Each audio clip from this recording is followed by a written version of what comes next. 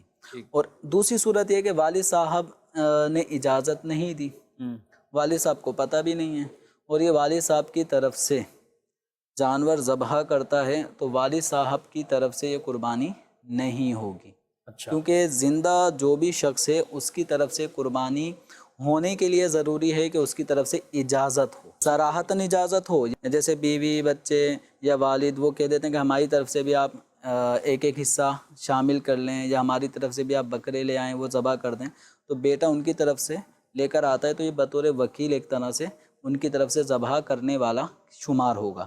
اور دلالتاً اجازت کا مطلب یہ ہے کہ یہ سربراہ ہے، بیوی بچوں کو پتہ ہے کہ ہماری طرف سے یہ قربانی کے حصے کرتے ہی ہیں تو وہ کبھی منع بھی نہیں کرتے کہ ہماری طرف سے آپ قربانی نہ کریں. تو اور اس کا سالہ سال کا معمول بھی یہ ہے. یا کبھی ایسا ہوتا ہے والد ہی اپنی بچوں کی طرف سے کرتے ہیں کہ شادی شدہ بچوں کی طرف سے بھی والد کر رہے ہوتے ہیں، اولاد کی طرف سے بھی اجازت ہے. یا کبھی اولاد اپنے والدین کی طرف سے سالہ سال سے کر رہے ہیں، والدین نے کبھی منع بھی نہیں کیا تو یہ بھی ایک اجازت سمجھی جائے گی.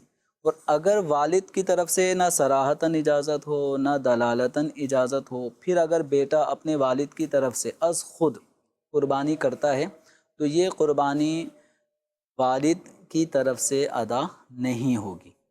اب یہ قربانی پھر کس کی طرف سے ادا ہوگی؟ تو چونکہ اس نے اپنی نیت سے بھی قربانی نہیں کی، والد صاحب کی طرف سے بھی قربانی کی نیت ان کی طرف سے اجازت نہیں پائی گئی تو یہ ان کی طرف سے بھی قربانی نہیں ہوئی. تو اب اس جانور کے بارے میں فقہاء کرام نے لکھا ہے کہ یہ جانور پھر ایک حلال گوشت کی طرح ہو گیا. جی بڑھتے ہیں سوالات کی طرف. میرا مفتی صاحب سے سوال یہ ہے کہ حاجی جب حج کرنے جاتے ہیں تو وہاں کچھ نمازیں اکٹھی پڑھتے ہیں، تو کیا ہر نماز کے لیے وقت علیحدہ ہونا ضروری ہے یا ایک وقت میں کئی نمازیں ادا کر سکتے ہیں؟ براہ کرم اس بارے میں ارشاد فرمائیں.